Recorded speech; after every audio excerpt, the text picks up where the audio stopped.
வணக்கம். இது south Indian சமையல். சப்பாத்திக்கு ஹோட்டலில் தர வெஜிடபிள் குருமாவோட டேஸ்ட்டே டிஃப்ரெண்ட்டாக இருக்கும். எல்லாருக்கும் அது மாதிரி ட்ரை பண்ணணும் அப்படின்னு ஒரு ஆசை இருக்கும். அந்த ரெசிபி எப்படி செய்யலாம் அப்படிங்கிறத இப்போ பார்க்கலாம்.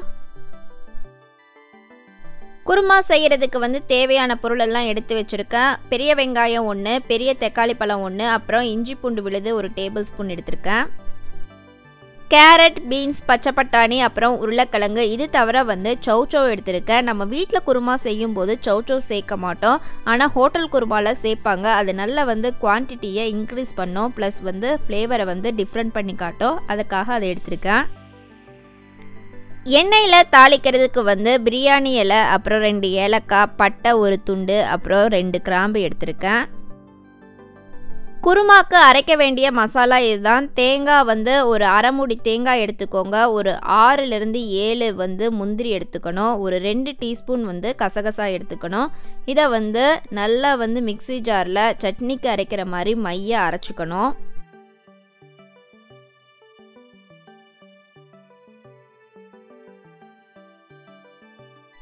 தேங்காய், முந்திரி, கசகசா பேஸ்ட் அரைச்சி ரெடி ஆயிடுச்சு. இப்போ அடுப்பில் குக்கரை வச்சு சூடான உடனே ஒரு 2 டேபிள் ஸ்பூன் அளவுக்கு எண்ணெய் சேர்த்துருக்கேன்.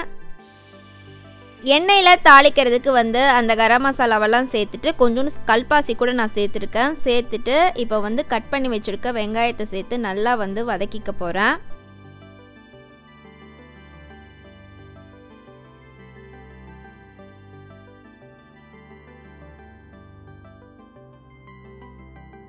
வெங்காயம் பொன்னிறமாக வதங்கின உடனே அடுத்து தக்காளி பழத்தையும் பச்சை மிளகாவையும் சேர்த்துக்கலாம். நான் 2 பச்சை மிளகாய் எடுத்திருக்கேன். உங்கள் காரத்துக்கு தகுந்த மாதிரி பச்சை மிளகாய் எடுத்துக்கோங்க. ஆக்சுவலாக கொஞ்சோண்டு மிளகாத்தூளும் சேர்க்க போகிறோம். இதுதான் நமக்கு இந்த கிரேவிக்கான காரம். இஞ்சி பூண்டு விழுது ஒரு 2 டீஸ்பூன் சேர்த்து நல்லா வதக்கிக்கலாம். தக்காளி வதங்கின உடனே மஞ்சத்தூள், மிளகாய்த்தூள், அப்புறம் கொத்தமல்லி தூள் சேர்க்க போகிறோம். அதை சேர்த்துட்டு நல்லா வதக்கி விட்டு அப்புறம் கட் பண்ணி வச்சுருக்க காய்கறிகள் எல்லாம் சேர்த்துடலாம்.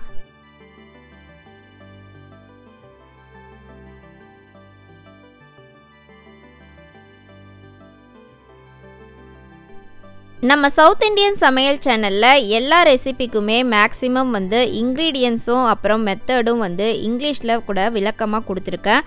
தேவைப்படுறவங்க அதை செக் பண்ணி பாருங்கள். அடுத்து கட் பண்ணி வச்சுருக்க காய்கறிகளை சேர்த்துக்கிறேன். நான் இதில் பட்டாணியை ஊற வச்சு எடுத்திருக்கேன். ஃப்ரெஷ் பட்டாணியை கூட யூஸ் பண்ணலாம். இப்போ அரைச்சி வச்சுருக்க மசாலாவை சேர்த்து நல்லா ஒரு 2 தாட்டி வதக்கி விட்டு தேவைப்படுற அளவு தண்ணியை சேர்த்துக்கலாம்.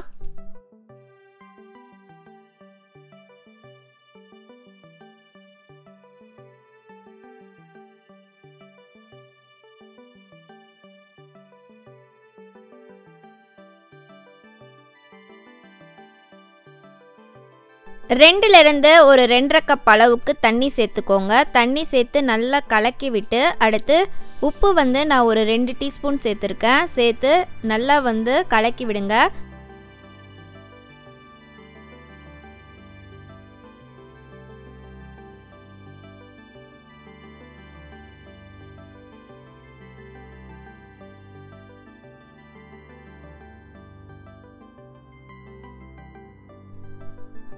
தேவையான அளவு தண்ணி சேர்த்துட்டு உப்பு கார அளவு கரெக்டாக இருக்கான்னு பார்த்துட்டு ப்ரெஷர் குக்கரை மூடி வச்சிடலாம். ஒரு விசில் விட்ட உடனே நமக்கு குருமா ரெடி ஆகிடும்.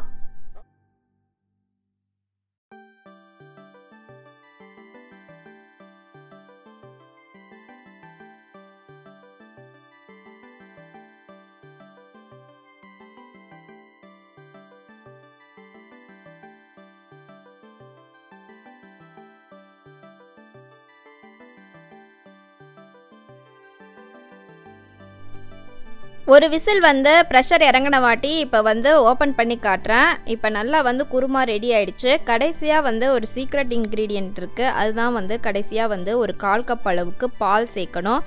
அதுதான் ஹோட்டல் மெத்தடில் நமக்கு செய்கிற குருமா டேஸ்ட்டுக்கு வரும். இப்போ பாலை ஒரு 1/4 கப் அளவு சேர்த்துடுறேன். சேர்த்து நல்லா மிக்ஸ் பண்ணி விட்டு ஒரு 2 நிமிஷம் கொதிக்கட்டும். அதுக்கு பின்னாடி ஸ்டவ் ஆஃப் பண்ணிவிட்டு சுட சுட சப்பாத்தி போட்டு நம்ம சாப்பிட வேண்டியது தான்.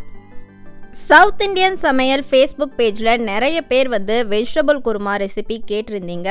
அதுக்கேற்ற மாதிரி வந்து வெஜிடபிள் குருமா ரெசிபி போட்டாச்சு. நீங்களும் இனி ட்ரை பண்ணி பார்த்துட்டு எப்படி இருந்ததுன்னு கமெண்ட் பாக்ஸில் போஸ்ட் பண்ணுங்கள். இந்த வீடியோ பிடிச்சிருந்ததுன்னா சேனலை சப்ஸ்கிரைப் பண்ணுங்கள். தேங்க்யூ.